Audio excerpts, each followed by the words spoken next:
तेजस्वी प्रसाद यादव के रवैये से, बॉडी लैंग्वेज से और लगातार राजद विधायकों के बयानबाजी से नीतीश कुमार अब इस स्थिति में नहीं है कि वो लंबे समय तक इस सरकार को चला सके। तो एक तरफ आपको देश के गृह मंत्री अमित शाह फोन कर रहे हैं नीतीश कुमार को, एक तरफ राजनाथ सिंह फोन कर रहे हैं, नितिन गडकरी से लेकर और तमाम केंद्रीय मंत्री, पूरा बीजेपी लॉबी जन्मदिन का इनको बधाई दिया है नीतीश कुमार। जब एक दूसरे पे कसम ही खा रहे हैं आप लोग कि हम एक दूसरे के साथ अब नहीं जाएंगे, तो फिर ये फॉर्मेलिटी क्यों? तमिलनाडु का मामला तो एकदम क्लियर है कि तेजस्वी यादव और नीतीश कुमार आमने सामने खड़े हो गए हैं। विधानसभा में ही बंद कमरे में नेता प्रतिपक्ष विजय कुमार सिन्हा, नेता विरोधी दल सम्राट चौधरी, संजय सारंगी और भी दो विधायक, इन सभी लोगों के साथ बंद कमरे में नीतीश कुमार की आधे घंटे बातचीत। तो ये क्या इंडिकेट कर रहा है कि तेजस्वी यादव के खिलाफ नीतीश कुमार अब काम कर रहे हैं। तारकिशोर प्रसाद के यहाँ उनका जो पैतृक आवास है कटिहार में, वहां पर नीतीश कुमार कल घंटों रहे हैं जाकर कि नीतीश कुमार जो है वो भाजपा के प्रति अब सॉफ्ट हो रहे हैं, क्योंकि उनको इस बात का एहसास 6 महीने में ही हो गया है कि तेजस्वी यादव के साथ सरकार चलाना बहुत मुश्किल। बार बार मीडिया में क्या चर्चा हो रहा है? जंगल राज। वो जंगल राज के खिलाफ ही ना नीतीश कुमार की पूरी राजनीति रही है। और अब अगर उन्हीं की सरकार जंगल राज की सरकार कही जाएगी तो ये कैसे नीतीश कुमार पसंद करेंगे? नीतीश कुमार के खिलाफ बोल रहे हैं, नीतीश कुमार की पार्टी टूट रही है, उपेंद्र कुशवाहा अलग हो चुके हैं, कोयरी वोट अलग हो चुका है, अब मीना सिंह भी अलग हो। बिहार में महागठबंधन की सरकार बने हुए लगभग 6 महीने हो चुके हैं और इस 6 महीने में महागठबंधन सरकार में तमाम उठापटक चली। कभी नीतीश कुमार को केंद्र में भेजने की तैयारी, तो कभी उप मुख्यमंत्री तेजस्वी यादव को मुख्यमंत्री बनाने की चर्चा। अब देखिए, बिहार में इन दिनों मुख्यमंत्री बनाए जाने की चर्चा खूब चल रही है कि हमारा नेता मुख्यमंत्री बनेगा। तो कभी जीतन राम मांझी कहते हैं कि हमारा बेटा मुख्यमंत्री बनेगा। आखिरकार नीतीश कुमार इन सब के बीच में शांत क्यों हैं? कभी कहते हैं तेजस्वी यादव को मुख्यमंत्री बनाना है, कभी बैकफुट पे आ जाते हैं। तो आखिरकार नीतीश कुमार करना क्या चाहते हैं? क्या नीतीश कुमार के मन में अभी भी कहीं ना कहीं बीजेपी के लिए जो एक मुस्कुराहट होती है वो निकल रही है? क्या बीजेपी इसे एक्सेप्ट करना चाहती है? इन्हीं सवालों पर हम जुड़ने के लिए, इन सभी सवालों का जवाब जानने के लिए हमारे सहयोगी उदीप्त जी के पास चलते हैं। उदीप्त जी, क्या लगता है नीतीश कुमार क्या करना चाह रहे हैं? ना तो वो कुछ बोल रहे हैं, ना वो केंद्र जा रहे हैं, केंद्र की तरफ मतलब रुख कर रहे हैं। क्या करना चाह रहे हैं नीतीश कुमार? देखिए, एक सीरियल आता था, ये रिश्ता क्या कहलाता है जी, आपको याद होगा। यही सवाल बिहार के राजनीतिक गलियारों में अब नीतीश कुमार और भाजपा को लेकर चल रहा है। 5 इंसिडेंट्स मैं बताऊंगा जिससे हमारे जो दर्शक हैं, जो व्यूअर हैं, वो भी इस बात पे सोचने पर मजबूर हो जाएंगे कि क्या सच में होली के बाद नीतीश कुमार बिहार में सियासत में कुछ फिर करने जा रहे हैं? क्या तेजस्वी प्रसाद यादव से नीतीश कुमार अब ऊब चुके हैं?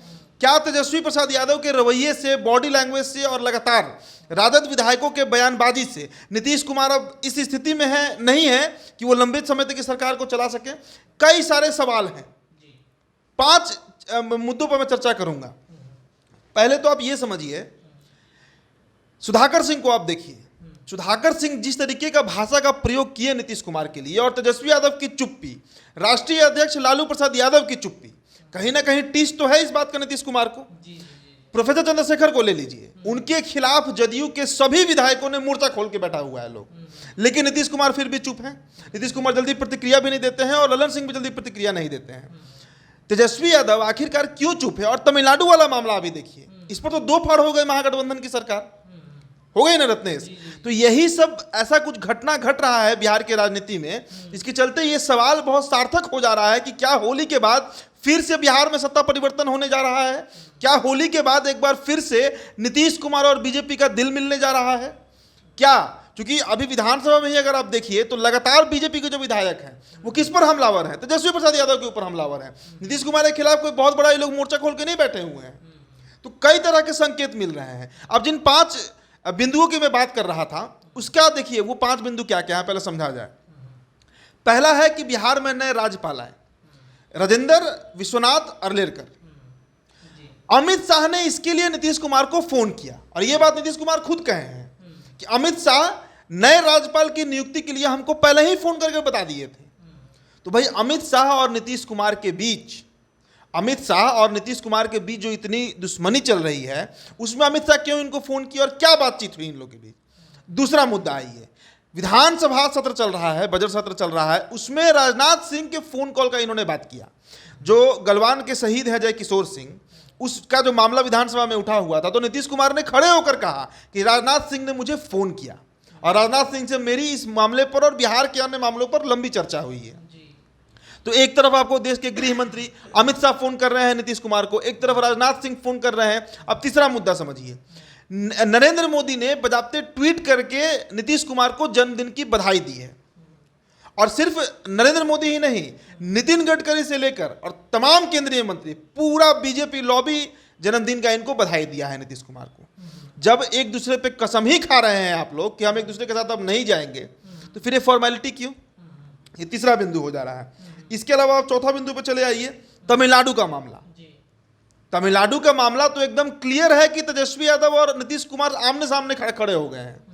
एक तरफ एक विशेष प्रतिनिधि मंडल का गठन करके कल ही ग्रामीण विकास विभाग के जो सचिव हैं, हमने उनसे एयरपोर्ट पर बात भी की, वो तमिलनाडु रवाना हो गए। विधानसभा का एक प्रतिनिधि मंडल वहां गया हुआ है। और एक तरफ तेजस्वी यादव सिरे से इनकार कर रहे हैं कि तमिलनाडु में कुछ हो ही नहीं रहा है, बिहारी पिट ही नहीं रहे हैं। विधानसभा में वो क्या कहें? देखिए, तेजस्वी यादव कब फंसे? तेजस्वी यादव फंस गए वो केक काटकर।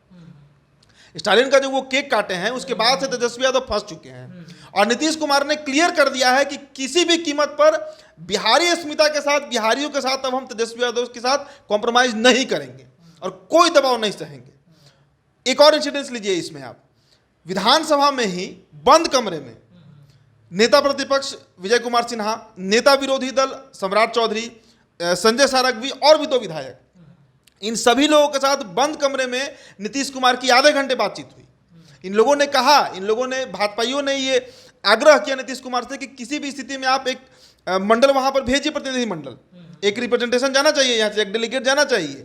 नीतीश कुमार ने तत्काल डीजीपी आर एस भट्टी को फोन किया और पहुंचे हैं लोग, पहुंच गए हैं चेन्नई। तो ये क्या इंडिकेट कर रहा है कि तेजस्वी यादव के खिलाफ नीतीश कुमार अब काम कर रहे हैं। साफ दिख रहा है, क्योंकि नीतीश कुमार को भी समझ आ रहा है कि भाई जिस तरीके का भाषा का प्रयोग राजद वाले नेता कर रहे हैं वो पचने वाला नहीं है, वो डाइजेस्ट होने वाला बात नहीं है। इसके अलावा एक और इंसिडेंस लीजिए, तारकिशोर प्रसाद, बिहार के पूर्व उप मुख्यमंत्री, उनके पिताजी का निधन हुआ 10 दिन पहले। कल 10वां था। कल नीतीश कुमार वहां पर गए हैं और घंटों रहे हैं। तारकिशोर प्रसाद के यहाँ उनका जो पैतृक आवास है कटिहार में, वहां पर नीतीश कुमार कल घंटों रहे हैं जाकर। तो इतना क्या अब याद कीजिए, जो एक ईद हुआ था जिसमें नीतीश कुमार पहुंचे थे राबड़ी देवी के आवास पर, तो कितना बड़ा बवंडर मचा था। कल वही चीज हुआ है। कल कोई पर्व नहीं था, श्राद्ध कर्म था तारकिशोर प्रसाद का। वहां पर नीतीश कुमार पहुंचकर इतने देर तक रहे और क्या बातचीत हुई। तो कहीं ना कहीं आप इस पूरे घटनाक्रम से समझिए कि नीतीश कुमार जो है वो भाजपा के प्रति अब सॉफ्ट हो रहे हैं, क्योंकि उनको इस बात का एहसास 6 महीने में ही हो गया है कि तेजस्वी यादव के साथ सरकार चलाना बहुत मुश्किल है।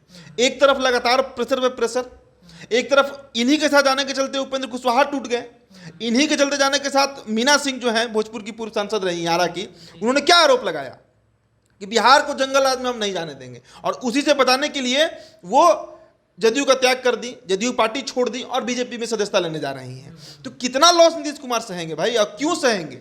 एक तो पहले ही वो 3 नंबर की पार्टी बन चुके हैं बिहार में, और अब पूरा जो एंटी इनकम्बेंसी रहा है नीतीश कुमार का, और साथ साथ जंगल राज का जो तमगा लगा, बार बार मीडिया में क्या चर्चा हो रहा है, जंगल राज, वो जंगल राज के खिलाफ ही ना नीतीश कुमार की पूरी राजनीति रही है। और अब अगर उन्हीं की सरकार जंगल राज की सरकार कही जाएगी तो ये कैसे नीतीश कुमार पसंद करेंगे? तो हम ये कोई दावा नहीं कर रहे हैं, हम कोई पॉलिटिकल पंडित बहुत बड़े नहीं हैं, लेकिन जो चर्चा है, जो कुछ विधायक, कुछ एमएलसी अपने आप में जो बातचीत चल रहा है, जो प्रवक्ता से हमको जानकारी मिलती है, पार्टियों के अलग अलग प्रवक्ता से, वो हम साझा कर रहे हैं। नीतीश कुमार का मूड स्विंग कर रहा है। हालांकि नीतीश कुमार के बारे में कुछ भी कहना अतिशयोक्ति हो जाता है, लेकिन ये पक्के तौर पर कहा जा सकता है कि मूड उनका स्विंग कर रहा है। और इसके पीछे कारण तेजस्वी यादव, लालू प्रसाद यादव, उनकी चुप्पी अपने पार्टी के उन नेताओं के प्रति है जो लगातार पानी पी पी कर नीतीश कुमार को अब शब्द कह रहे हैं, नीतीश कुमार के खिलाफ बोल रहे हैं, नीतीश कुमार की पार्टी टूट रही है, उपेंद्र कुशवाहा अलग हो चुके हैं, कोयरी वोट अलग हो चुका है, अब मीना सिंह भी अलग हो चुकी हैं। तो पूरा भोजपुर, शाहबाद, सासाराम का जो राजपूत वोटर्स हैं वो भी अब इनके बस से बाहर हो जाएंगे। तो कितना नुकसान सहेंगे नीतीश कुमार? इसीलिए, और मैंने 5 फैक्टर बताया अभी, अमित शाह का कॉल, राजनाथ सिंह का कॉल, नरेंद्र मोदी का उनको जन्मदिन का बधाई देना और पूरा बीजेपी कैबिनेट उनको बधाई दिया जन्मदिन का, तारकिशोर प्रसाद के आवास पर पहुंचना, और तमिलनाडु के मामले पर 2 फाड़ में महागठबंधन हो रही है। इस पांचों इंसिडेंट से हमको समझना होगा कि नीतीश कुमार अब किसी भी कीमत पर कॉम्प्रोमाइज करने की स्थिति में नहीं है। इसीलिए ये चर्चा तेज हो गई है कि क्या होली के बाद नीतीश कुमार फिर एक बार पलटी मारने जा रहे हैं, क्या फिर से भाजपा के साथ जाकर वो सरकार बनाने जा रहे हैं, ये सवाल अब चलने लगा है। तो फिर उन सब तमाम वादों का क्या, मर जाएंगे, भाजपा में नहीं मिलेंगे, इन सब वादों का? विधानसभा में 2018 में नीतीश कुमार ने कहा था, माफ कीजिएगा 2016 में उन्होंने कहा था जब महागठबंधन की सरकार बनी थी कि सब खत्म हो गया, मिट्टी में मिल जाएंगे लेकिन अब आपके साथ नहीं आएंगे। बीजेपी को के बारे में उन्होंने कहा था विधानसभा में, 1 साल के बाद ही चले आए।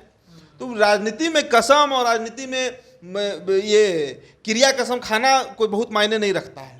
अब विनोद तावड़े भी कहे हैं कि नीतीश कुमार को हम लोग किसी कीमत पर नहीं मिलाएंगे। अमित शाह भी वाल्मीकि नगर में कह के गए, लौरिया में ये बात। लेकिन अगर परिस्थितियां बनी तो राजनीति में कोई भी ना स्थायी दुश्मन होता है, ना स्थायी दोस्त होता है, ना कसम चलता है, और ना ही यहाँ पर कुछ संबंध होता है। सत्ता के लिए सारा खेल होता है राजनीति में, और अगर सत्ता प्राप्ति के लिए, शांति से चलाने के लिए, सस्टेनेबल तरीके से चलाने के लिए नीतीश कुमार को इधर आना भी पड़ा इंडिया में, तो वो आ जाएंगे। आपको याद होगा रत्नेश कि 1.5-2 महीने पहले लगातार हम ये खबर चला रहे थे कि नीतीश कुमार केंद्र में जा सकते हैं, नीतीश कुमार की बात चल रही है। रेल मंत्रालय पर बात चली भी थी, तभी ना नीतीश कुमार मांग किए थे कि रेल बजट अलग से पेश होना चाहिए।